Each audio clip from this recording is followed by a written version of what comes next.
98 Rock. The BS. Oh, yeah. The Bailey Show. Powered by Sky River Casino. Sky's the limit. Now, back to the BS.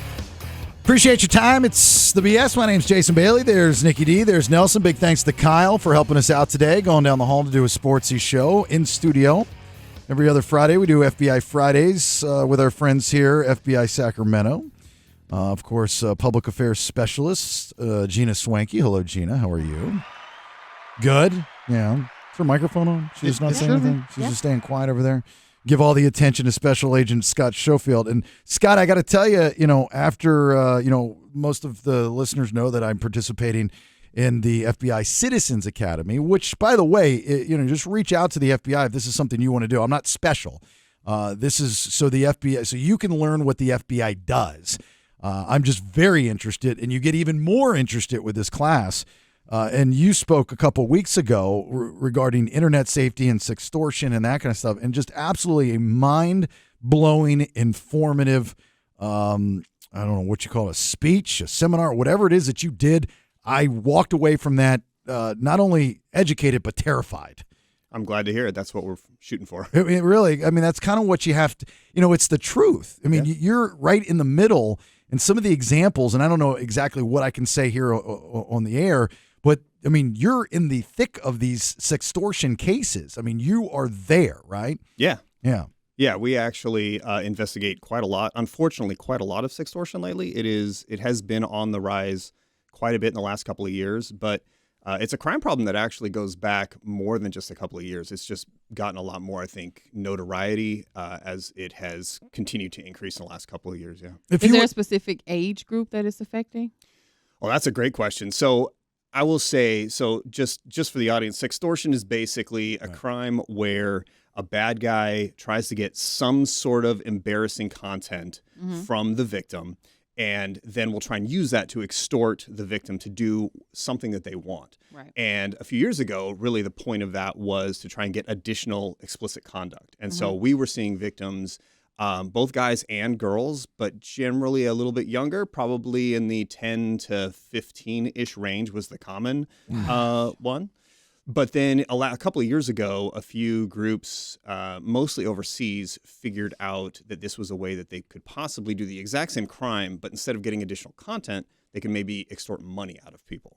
And so they realized something very quickly, two things. One, guys are idiots, and so it's much, much easier to get a guy to do something embarrassing, because they can't really pull this thing off unless the guy does something embarrassing, right?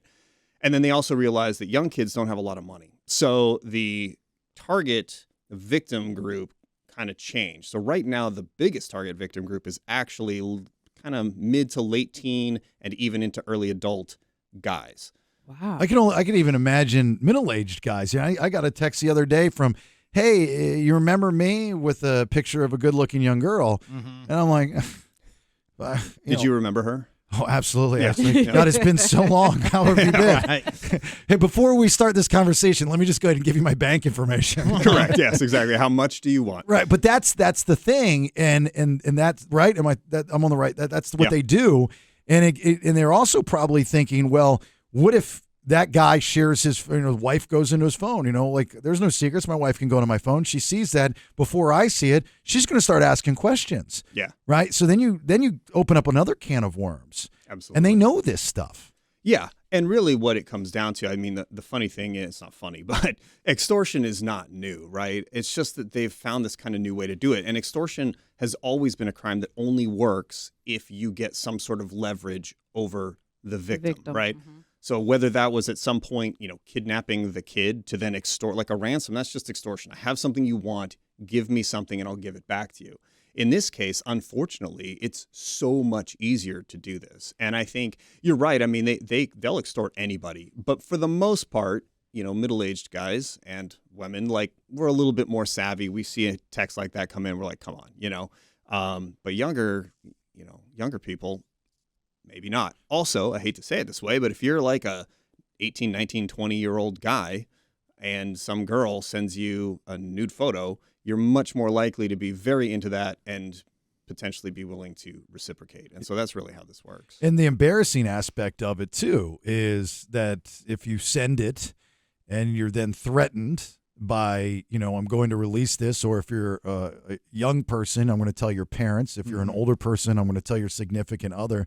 There's the embarrassment factor that comes into play as well, right? Well, and that's really the only way I think it works. And I think that's where the research comes in. They do so much research before they approach the victim, to the point where if they do get whatever that leverage is, right? Maybe it's a quick picture, maybe it's a video, something along those lines.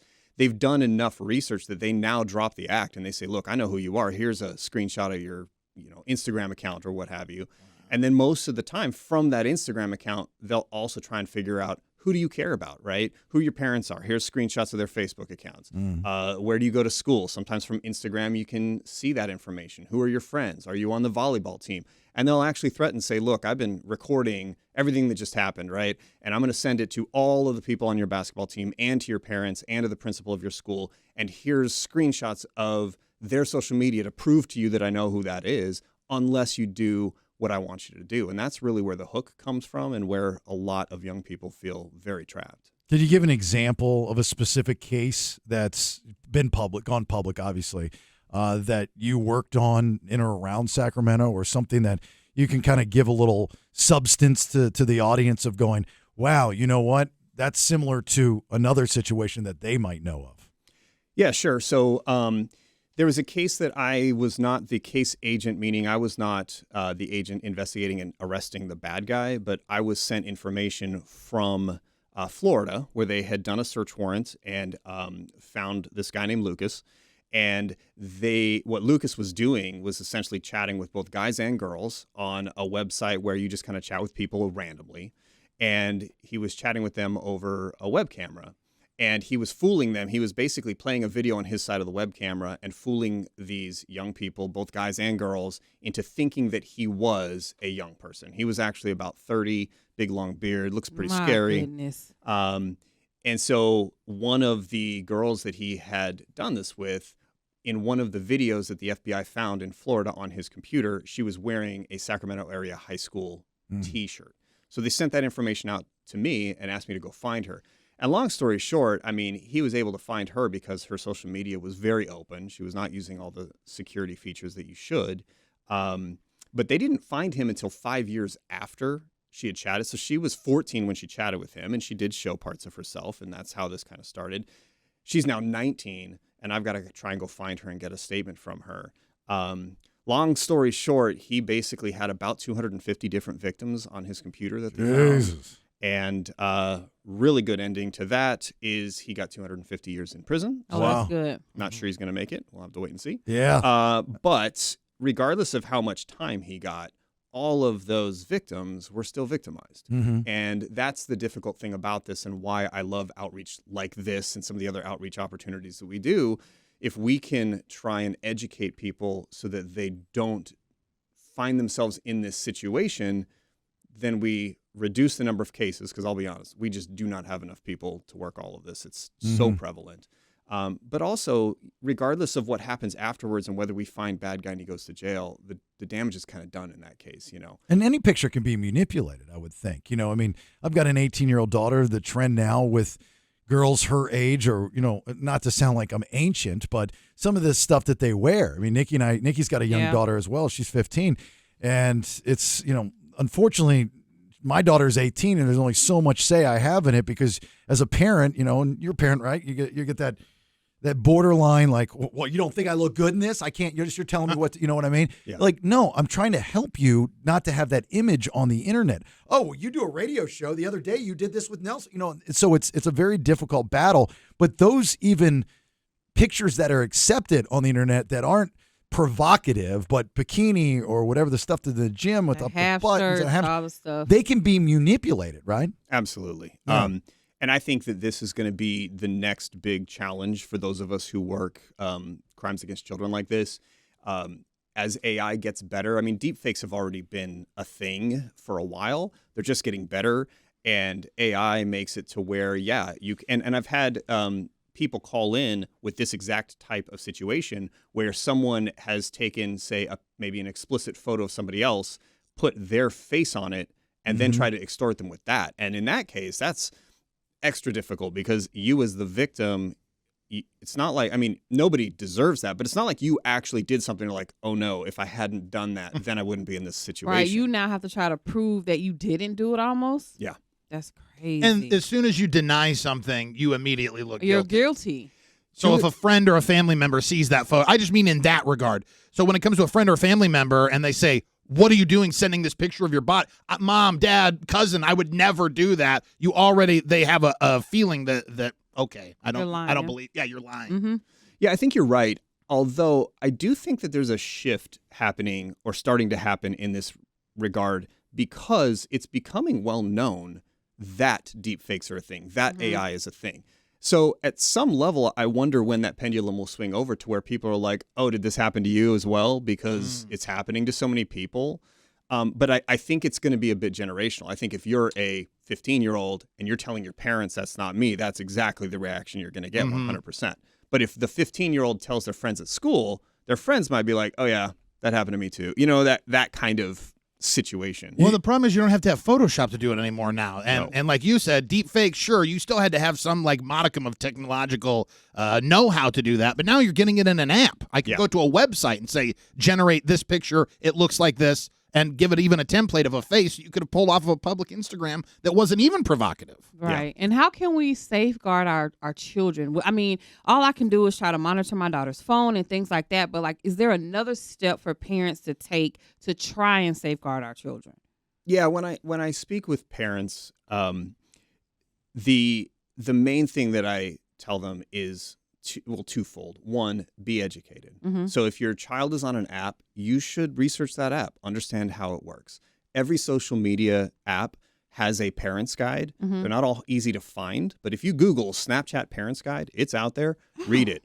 Understand how it works. I didn't even know that. Wow. And then the other one I would say is have a conversation. And, you know, when we were younger, people would say, like, you have the talk with your kids, right? I think with the way the internet has changed the world, it has to be an ongoing conversation. It needs to start early and continue. And I think for me and my wife, we have 3 boys who are now, goodness, my youngest is almost 18. So 18, 19, and 21. For us, as they were going through this time frame, we really changed the way we thought about what a success would look like. You know, instead of saying we're going to try and keep them from making a big mistake on the internet, we kind of realized it's likely that they're going to. And so my hope was just, can we parent them in a way where if and when they made that mistake, they would still feel like they could come talk to us about it. Right. It's not always easy, but I think that's absolutely the goal. That's a really good point is, you know, us growing up, it was the birds and the bees talk, right? Now it's like the birds and the bees and the emojis. You know, you got to add the That's really good. Thanks. You know, you add the little digital techie stuff on the end of it. I tell my daughter all the time, you know, I guess when especially young girls are born now, just in their DNA, they're professional photographers. They know about light and angles and all this other stuff. And I constantly, you know, I don't get on her about what she posts. She's pretty good about that stuff, but I'm just like, you know, open conversation. Anything happens, let me know.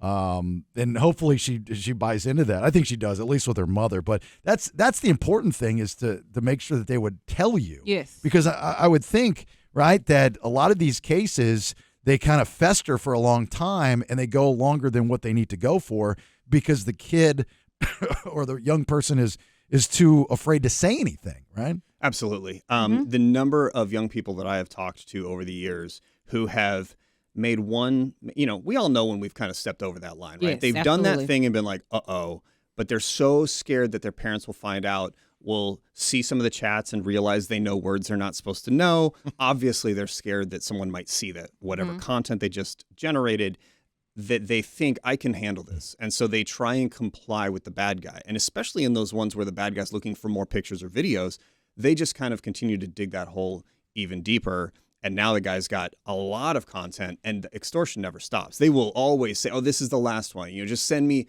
this. I had a guy call me, said they were asking for $50,000. And I was like, oh my gosh, how much have you sent them? They don't start there. He goes, well, I sent them 300, then I sent them 1,000, then I sent them 5,000. And each time they said that would be the last one. Now they're asking for 50 and I don't have that. So it always continues. And, you know, I've had a lot of phone calls from people who are in the middle of this happening to them asking, like, what do I do about that? Is it ever too late?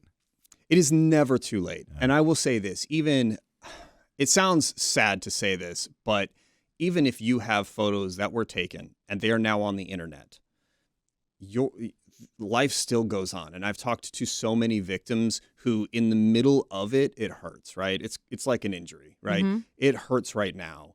And it might take a little bit of work to get past that. You might have to go to some physical therapy and do some things to get past that pain. But eventually it really does get better.